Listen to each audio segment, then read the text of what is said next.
Hello and welcome to G Fun Facts Online. Today, we're holding a piece of the past in the palm of our hands, metaphorically speaking. Imagine a lump of fired clay, just 3.7 centimeters tall, small enough to hide in your fist. It doesn't sound like much, but this specific artifact, unearthed from a prehistoric village overlooking the Sea of Galilee in Israel, is completely rewriting what we thought we knew about the minds of our ancestors 12,000 years ago. This isn't just an old potsherd, it's a message from the Epipaleolithic age, a moment of artistic and symbolic genius that's pushing back the very timeline of human storytelling. This tiny sculpture, dated to what archaeologists call the late Natufian period, is believed to be the earliest known artwork to depict an interaction between a human and an animal. This is huge. It suggests that complex mythology and symbolic imagination existed long before the dawn of agriculture, during a pivotal era when humanity was on the cusp of one of its greatest ever revolutions. The figurine was discovered at a site named Nahal Ein Gev II.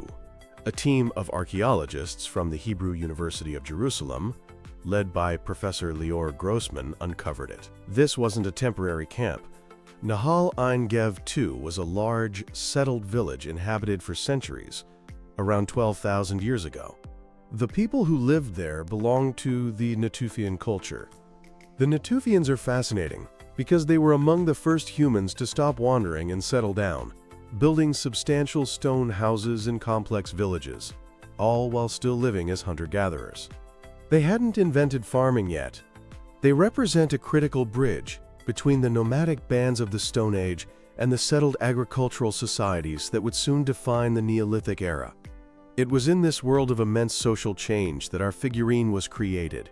It was found broken in 3 pieces inside a stone structure and was painstakingly reassembled.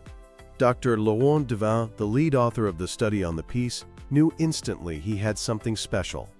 He stated, "I understood that I held in my hand an exceptional piece, both in terms of the subject depicted and the quality of the modeling created 12,000 years ago."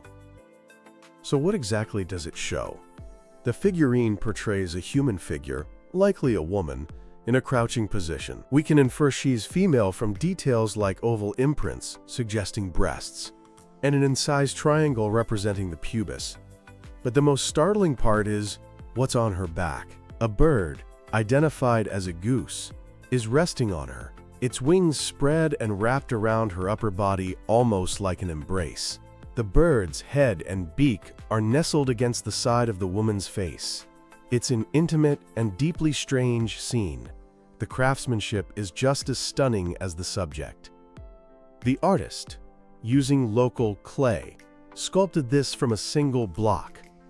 They also had a sophisticated understanding of pyrotechnology, heating the figurine to about 400 degrees Celsius to make it durable.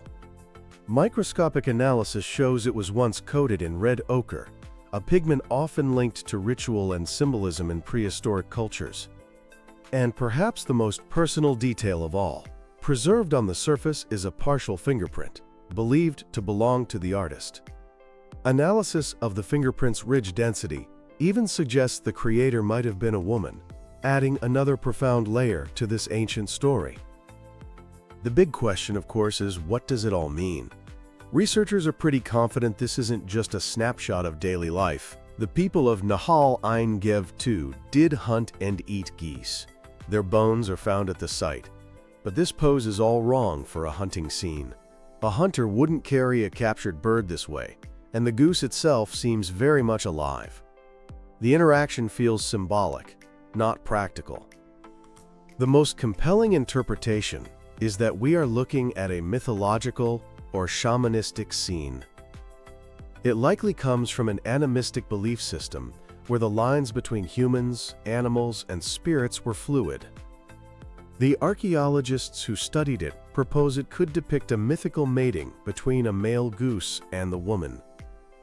As Dr. Devin explained, a real goose would not adopt this kind of position on a woman, and therefore we understand that this is an imaginary scene rather than a real one.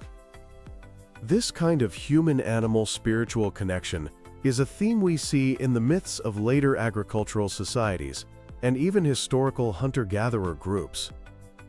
But finding such a clear, narrative depiction in a pre-agricultural Natufian context is revolutionary. It strongly suggests that the ability to create stories and think in complex symbolic terms, which we used to think blossomed with the invention of farming, has much deeper roots. This figurine is hard evidence of sophisticated storytelling from a society on the very edge of a new world. The choice of a goose might also be significant. Across many different cultures and mythologies, geese are often associated with femininity, creation, and spiritual purity. In some Turkic and Mongolian traditions, for example, a patroness of maternity was depicted as a woman with goose wings, or a goose with a human face. While we can't draw a direct line back 12,000 years, the scene from Nahal Ein Gev 2 resonates with these later beliefs, hinting at a shared, ancient symbolic language that stretches across millennia. This brings us to a fascinating field called cognitive archaeology. This branch of science tries to understand how the human mind evolved by studying the things our ancestors left behind. Artifacts aren't just tools for survival. They are windows into how ancient people thought, what they believed, and how they saw their world. Prehistoric art, from the epic cave paintings of Lascaux to tiny portable objects like this one, is our best evidence for the development of symbolic thought. These creations mark a massive cognitive leap, showing the ability to think abstractly and communicate complex ideas visually. The woman and goose figurine is a perfect example. It proves that 12,000 years ago, humans were not only observing their environment with incredible precision, but were also imbuing it with myth and meaning. They were creating stories that connected their inner lives to the world around them. As Professor Grossman puts it, the figurine captures a transformative moment. It bridges the world of mobile hunter-gatherers and that of the first settled communities, showing how imagination and symbolic thinking began to shape human culture. This small, unassuming piece of fired clay is so much more than prehistoric art. It's an echo from a lost world, a whisper from a prehistoric mind. It reveals that on the shores of the Sea of Galilee, 12,000 years ago, a person, perhaps a woman, took a piece of clay and gave form not just to a woman and a goose, but to a story, a belief, and a complex inner world. It's a powerful reminder that the foundations of our own imaginative and symbolic lives were laid down thousands of years ago by ancestors whose minds were every bit as vibrant and creative as our own. Thanks for listening to G Fun Facts Online.